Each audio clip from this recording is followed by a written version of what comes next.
बिस्मिल्लाहिर्रहमानिर्रहीम। शुरू अल्लाह के नाम से जो बड़ा मेहरबान नहायत रहम वाला है। जैसा कि आप सब जानते हैं कि मोर एक बहुत ही खूबसूरत परिंदा है, लेकिन ये इससे भी ज़्यादा खूबसूरत जन्नत में था।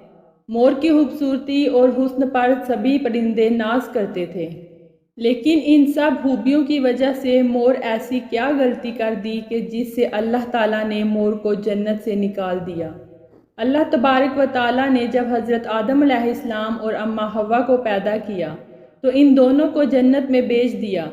वो दोनों जन्नत में बहुत सुकून से ज़िंदगी बसर करने लगे। बहुत ही मज़ेदार और लजीज फल और मेवे खाया करते थे, लेकिन एक अनाज जिसे खाने से अल्लाह पाक ने मना फरमाया था वो अनाज गंदम था। अब आपको बता दूं कि हज़रत आदम अलैहिस्सलाम की वजह से ही इब्लीस को जन्नत से निकाल दिया गया था।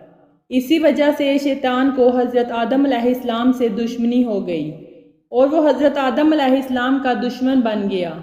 शैतान की ख्वाहिश थी कि वो किसी भी तरह हज़रत आदम अलैहिस्सलाम को जन्नत से निकलवा दे और साथ ही अम्मा हव्वा भी जन्नत से निकाल ली जाएं।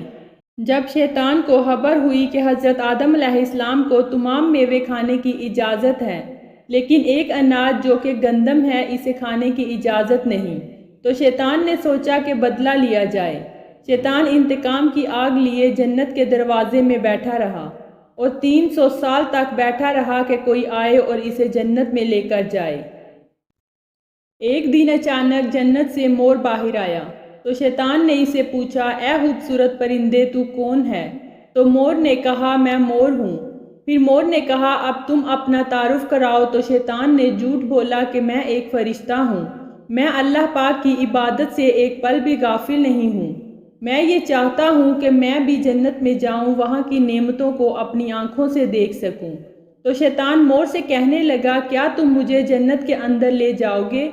मैं इसके बदले तुम्हें 3 ऐसी बातें बताऊंगा जिससे तुम्हारी ज़िंदगी बदल जाएगी।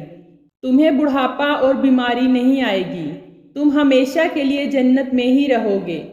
शैतान की ये तमाम बातें सुनकर मोर लालच में आ गया और कहने लगा कि मुझ में इतनी ताकत नहीं है कि तुम्हें जन्नत में ले जा सकूं, लेकिन मेरा एक दोस्त है जो सांप है, शायद वो तुम्हारी मदद कर सकता है।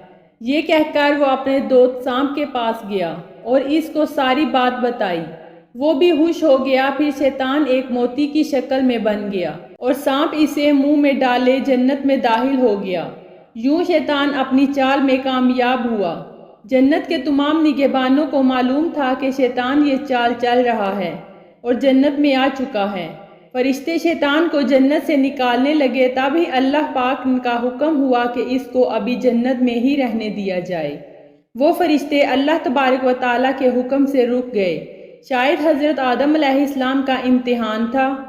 शैतान हज़रत आदम अलैहिस्सलाम और अम्मा हव्वा के पास आकर अपनी मोहब्बत का इजहार करने लगा। वो दोनों ही शैतान को पहचान ना सके, क्योंकि माजी के मुकाबले में शैतान की शक्ल तब्दील हो चुकी थी।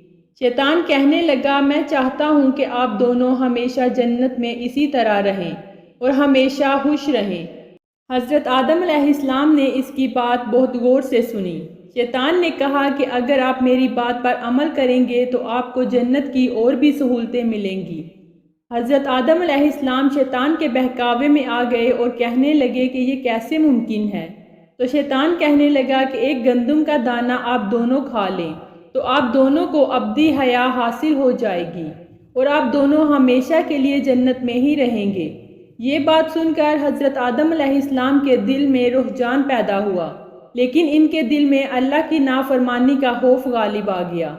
जबकि अम्मा हव्वा शैतान की बातों में आ गईं, जिस पर अम्मा हव्वा ने आदम अलैहिस्सलाम को राज़ी कर लिया। फिर इसके बाद इन दोनों ने इस गंदम के दाने को चख लिया। जैसे ही गंदम का दाना इन दोनों के अंदर गया तो इनके सतर वाजिया हो गए। वो दोनों अपने सतर छुपाने लगे और खुदा के खौफ से कांपने लगे।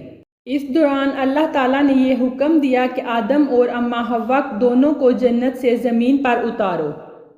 और फिर हज़रत आदम अलैहिस्सलाम को श्रीलंका के करीब ज़मीन पर उतारा गया और अम्मा हव्वा को जद्दा की सरजमीन पर उतारा।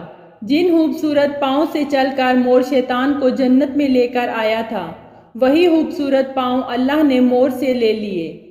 سانپ جو اپنے منہ میں شیطان کو چھپا کر لایا تھا، اس کے منہ سے خوشبو کو چھین کر اس میں زہر ڈال دیا گیا، پھر مور کے ساتھ ساتھ سانپ کو بھی جنت سے نکال دیا گیا۔